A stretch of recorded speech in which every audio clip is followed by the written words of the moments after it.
Hello, and welcome to this session on the Crowe Lease Accounting Optimizer import template. My name is Thomas Sloan, and I'm a financial consultant on the lease accounting project team at Crowe. Let's start by going over the agenda for today's session. First, I will explain the concept of the leasing application import template and why it may be a useful tool for your company. We will then access the import template inside of the leasing application environment.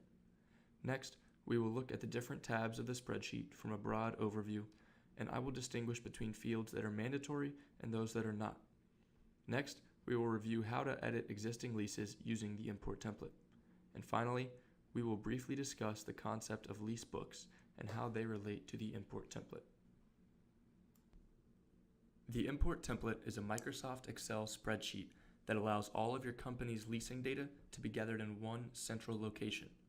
This spreadsheet is then uploaded directly into the application, where the leases can be viewed, edited, and managed individually.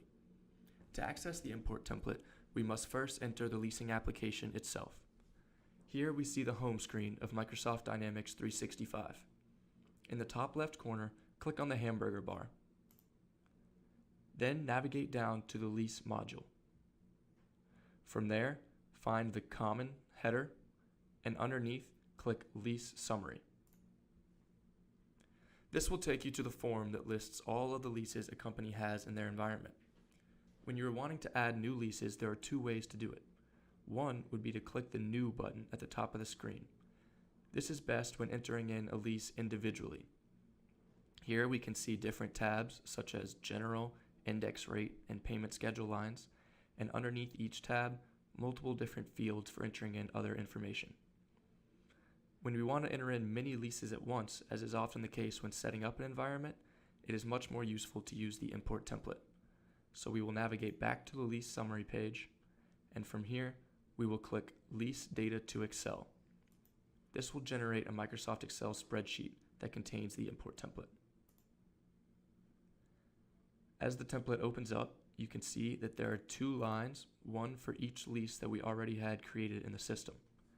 For the purpose of this video, we want to focus on the tabs along the bottom of the screen and the different header fields along the top of the screen. So we are going to go ahead and delete the two lines of lease information. Do not worry, because this will not affect any of the data for those leases that has already been entered into the environment. First, turn your attention to the bottom of the screen. Each tab here represents an identical tab that you would see if you were creating a new lease by itself inside of the application. Each tab then has headers that correspond to fields inside the Add Lease form, as we saw a moment ago. While many of these fields can remain blank when entering or creating leases, there are some that must be filled in, or else the import will not function correctly. All of these mandatory fields are located in the first two tabs, General and Payment Schedule lines. For the purpose of this first video session, we will focus mostly on the General tab, and the next session we will dive into the Payment Schedule lines and some other tabs as well. Now, let's look over which fields are mandatory inside the General tab, and I will give a brief description of each. The first column, Unique ID, is used inside of the import template to connect the leases between each tab. The Unique ID from the General tab corresponds with the Parent ID column located in all the subsequent tabs. The Lease ID column is also mandatory. This is where you enter in a customized name or number for each lease. Similar to the Unique ID field, each lease must have the same Lease ID field between all the tabs in the template. The Lease Description column is another mandatory field. Here, you can elaborate on what makes each lease unique so that it is easier to find once it is listed in the application. The Fair Value column is also mandatory. This is used for helping to determine whether a lease is classified as a finance or an operating lease.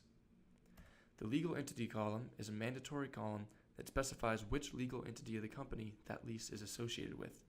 It is important to note, only leases for one legal entity can be imported at one time. The Incremental Borrowing Rate field is where you enter the rate associated with the lease. The Lease Term field can be left blank, as this is automatically calculated by the application using information entered into the Payment Schedule lines tab. The Asset Useful Life field is another mandatory one that helps to determine lease classification. Each lease in the template must have an annuity type, and there are only two options: annuity due or ordinary annuity. It is important to note that it must be spelled correctly, or else you will receive an error when attempting to upload the template. This is true for all import template headers that represent a drop-down field inside the application.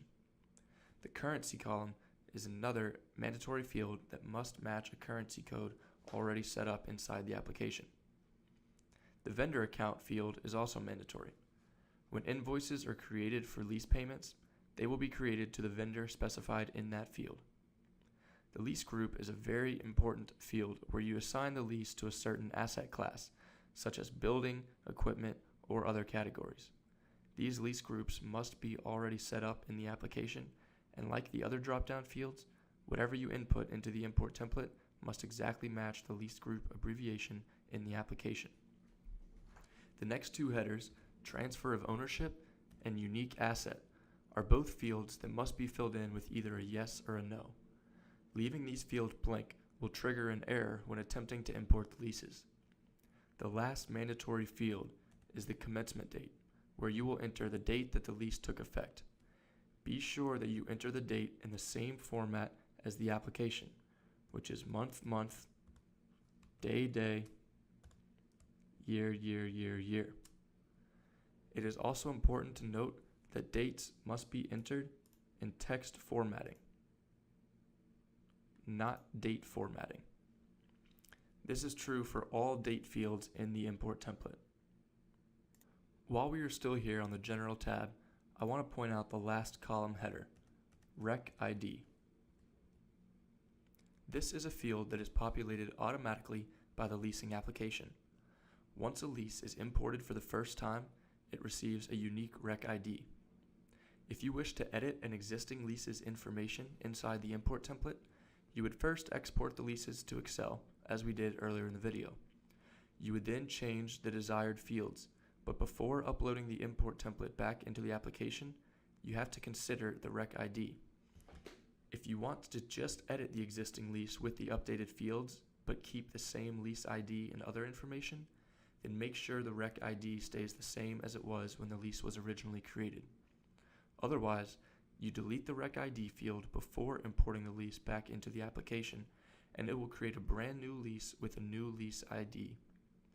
It is important to note that leases can only be modified in the import template up until the confirmation of their payment schedule. To close out this session, I would like to mention a quick note on how lease books are related to the import template. When setting up the leasing application, you can associate multiple books to a lease group. When you assign a group to a lease, you are also assigning the books to be created for that lease. This is important to keep in mind when assigning lease groups inside of the import template. This concludes our first session on the lease import template. Let's briefly review what topics we've discussed.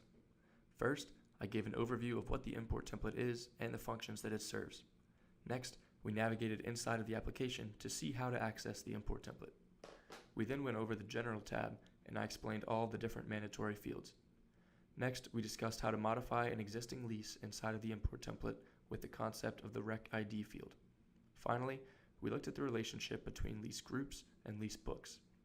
To learn even more about the import template, be sure to watch our second video, where I will discuss the other mandatory tab, Payment Schedule Lines. Thank you.